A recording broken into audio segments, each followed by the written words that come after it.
Good morning, all you backyard barefoot gardeners. How are you today? Today I'm going to tell you all about dandelions. What is the difference between an edible dandelion and a non-edible dandelion? Well, I'm going to show you in this quick tutorial, and at the end of it you will be able to forage successfully and not have to worry about whether you have the right one or not, because you'll know. Now, we have a non-edible variety and an edible variety, and once you learn how to spot them apart, you'll be fine to just go foraging. Now, in Queensland, Australia, you can forage in parks, but I would suggest not, because if you're foraging in council land or sides of the road, sometimes that can be poisoned, and they can poison a couple of days beforehand, but they don't put signs out, so you can be foraging the greens and they've actually been poisoned, so not really good. I'd suggest you get yourself your own little plot or own little pot and put it in your backyard, and that way you know that it's safe to eat. Now this is the edible one, and it's a Taraxacum officinale. Now I don't know if I'm pronouncing that right. I imagine I am, but anyway, it's a gorgeous little thing. Isn't it lovely? You can take the flowers like this and you can just pop them in a pot. A nice glass pot's really lovely, and then you can steep them and drink that tea as a tincture. It's really, really lovely. You can also take the roots, and it's like coffee, so you can ground them up and use them for coffee. Now the main difference with them is, or you can put them in your hair, just, you know, have them in your hair. You can make daisy chains out of them. We used to, when we were children, we just used to put a little, cut them off, put a little slit in, thread the other one through, and make daisy chains. So yeah, that's a nice fun thing to do with the kids if you've got children. I want you to know the difference between the edible dandelion and the non-edible dandelion. Well, that's not really true, because most dandelions you can sort of eat them, but really I wouldn't be eating the false dandelion, which is this one here. It's not a great specimen, I know, but I have read somewhere in Australia, Queensland, they say that they can all be used for some sort of tincture, but I wouldn't go eating the leaves too much in a salad, because they can cause toxicity and make you quite sick, which we don't want, do we? This one here, which has these beautiful big leaves, this is the edible one. Now there's 2 or 3 ways you can tell the difference. The edible one has these beautiful, beautiful leaves. I'll just get one. And as you can see, it has this jaggedy edges. They jut out. They're really beautiful. You know, crazy edging. It's so beautiful actually when you look at it. And they're sort of spade-like at the end. See this one here? It's better tea. This is the non-edible, or the false one. And as you can see, it has a round end. It's not spade-like or sharp and jaggedy. Its leaves are no way similar. They don't jut out. They sort of just come into this little shape. But the main thing I wanted to tell you is this one, which is the edible, is very, very smooth on both sides. It's like a lettuce leaf. It's really, really lovely to feel and touch. Whereas the false dandelion, it's rather hairy.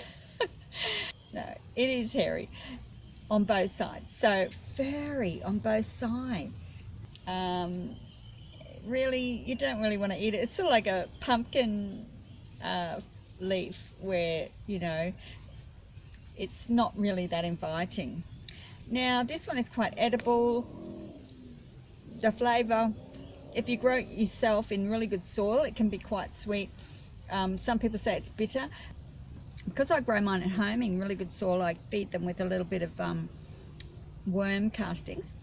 It's fairly sweet. Some people say that it's bitter. but the bitterness comes from the soil. So if you're having a bit of a bitter problem, I would just pump up the soil with some nutrition.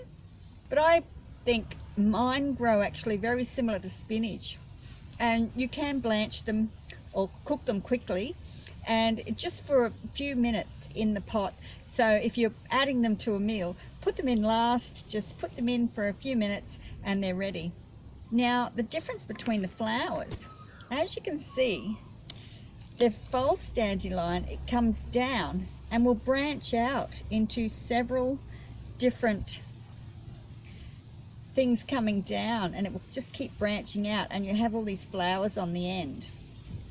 The flowers are very similar in look. This one is the non-edible, and this one is the edible. The edibles do get rather large, but so can the false ones. They can be very tricky depending on the soil they're grown in. If they're grown in really beautiful soil, they can grow really huge. But as you can see with the edible, I've just pulled this out of the ground so it's wilting a little bit. It has one stem coming out all the way down. Only one stem. It doesn't branch off. They all have the one stem and they come out of the middle of the plant.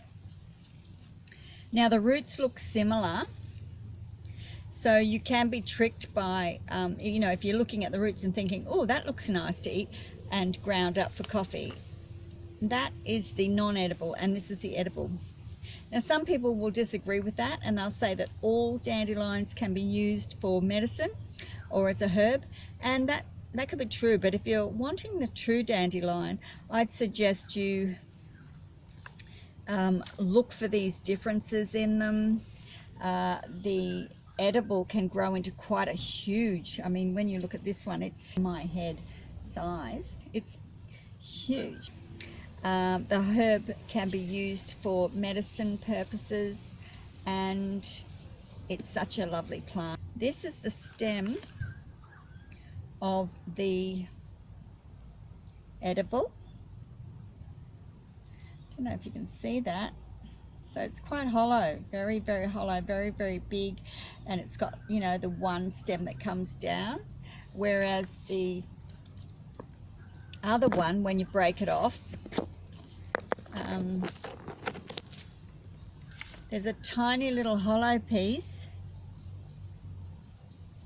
but this framework is very, very thin compared to this one. You know, it's definitely a big, thick piece. This one is very, very dark in color usually, and very, very tiny center. It does have a hole in it, but you can see the difference here as I put these two together.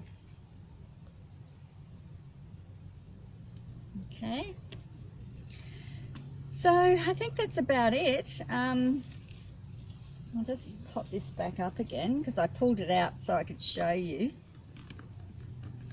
And he's popping back in so he doesn't get too upset about being out of the pot. These will grow well in pots and well in the garden. Just be careful, you know, to when they're starting to flower, if you don't want them coming up everywhere, is to just pick them off, and they will be lovely to store. You can pick these off and you can actually use them as tempeh, so you can dip them in some besan or chickpea flour, any type of flour really. If you're vegetarian, you probably want to use besan.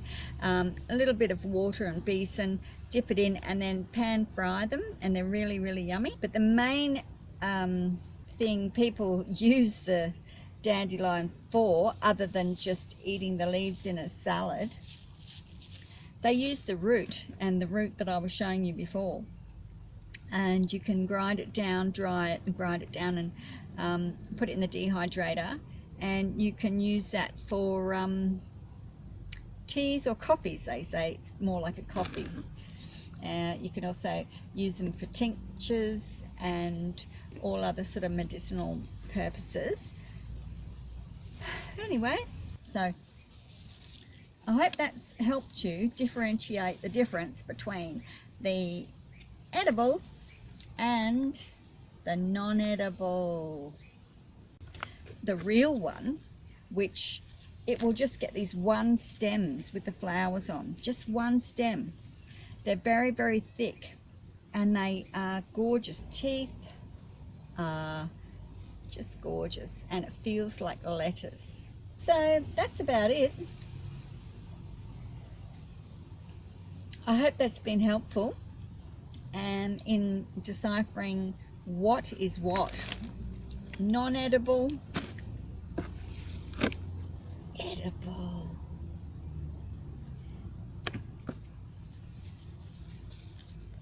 All right, ciao for now. Bye.